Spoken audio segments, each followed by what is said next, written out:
Rahul Gandhi ji.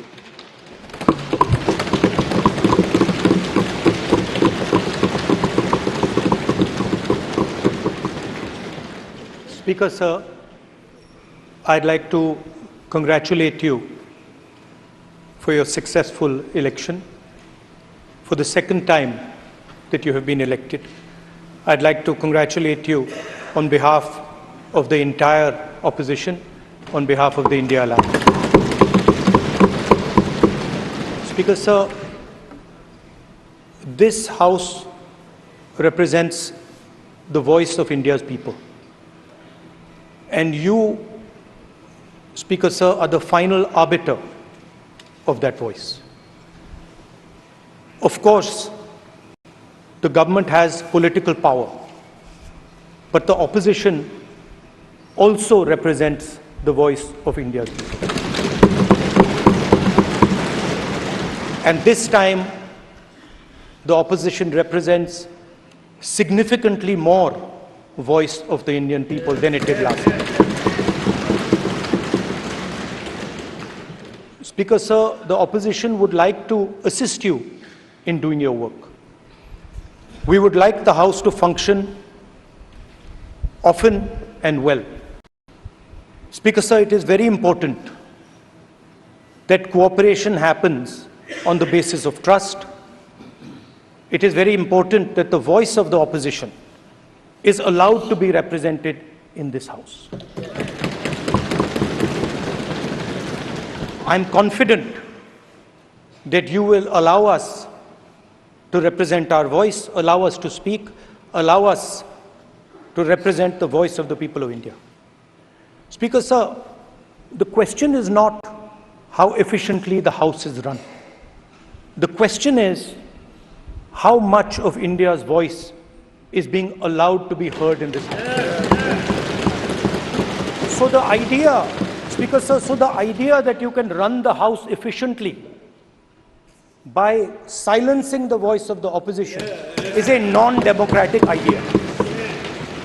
And this election has shown that the people of India expect the opposition to defend the Constitution, the Samvidhan of this country.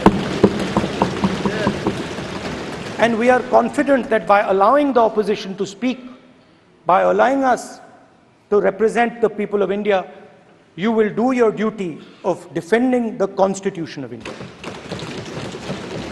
I'd like to once again congratulate you, Speaker, sir, and also all the members of the House who have won their election. Thank you very much. Lok Sabha के नवनिर्वाचित अध्यक्ष जी को मैं बहुत बहुत बधाई और शुभकामनाएं देना चाहता हूं। जहां प्रधानमंत्री जी और हमारे साथी लीडर ओपोजिशन ने आपको बधाई दी है, वहीं मैं भी उनसे जुड़ करके आपको बधाई देना चाहता हूं। आप इस सदन के स्पीकर दोबारा चुने गए हैं। आपके पास 5 साल का जहां अनुभव रहा है, वहीं आपके पुराने और नए सदन का भी आपको अनुभव रहा है।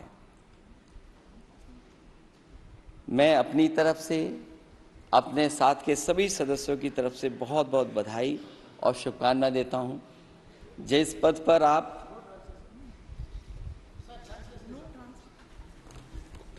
जिस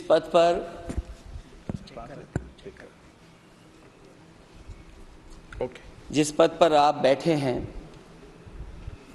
इससे बहुत गौरवशाली परंपराएं जुड़ी हुई हैं और हम सब यही मानते हैं कि बिना भेदभाव के आगे बढ़ेगा और लोकसभा के अध्यक्ष के रूप में आप हर सांसद और हर दल को बराबरी का मौका और सम्मान देंगे। निष्पक्षता इस महान पद की महान जिम्मेदारी है। आप लोकतांत्रिक न्याय के मुख्य न्यायाधीश की तरह बैठे हैं। हम सबकी आपसे अपेक्षा है कि किसी भी जनप्रतिनिधि की आवाज दबाई न जाए और ना ही निष्कासन जैसी कार्रवाई दोबारा सदन की गरिमा को ठेस पहुंचाएं। आपका अंकुश विपक्ष पे तो रहता ही है, लेकिन आपका अंकुश सत्ता पक्ष पे भी रहे।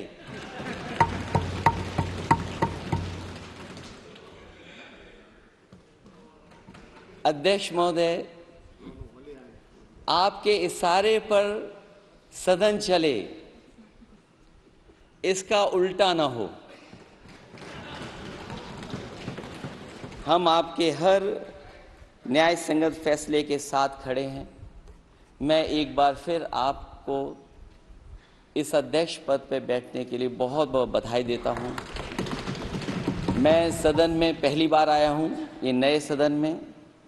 मुझे लगा कि हमारे स्पीकर की कुर्सी बहुत ऊंची होगी, क्योंकि मैं जिस सदन को छोड़ के आया हूं, अध्यक्ष जी, उसकी कुर्सी बहुत ऊंची है। उस समय भी मैं अध्यक्ष जी किसको कहूं कि ये कुर्सी और ऊंची हो जाए। जहां ये नया सदन है, वही मैं आपकी पीठ के पीछे देख रहा हूं, पत्थर तो सही लगे हैं, सब कुछ अच्छा लगा है, लेकिन कुछ दरार में मुझे कुछ सीमेंट अभी भी लगा दिखाई दे रहा है। अध्यक्ष महोदय, मुझे उम्मीद है कि आप जितना सत्ता पक्ष का सम्मान करेंगे, उतना ही विपक्ष का सम्मान कर करके हमें भी अपनी बात रखने का मौका देंगे। मैं आपको बधाई देता हूं, शुभकामनाएं देता हूं, हर तरीके के साथ आपके साथ हैं। बहुत धन्यवाद।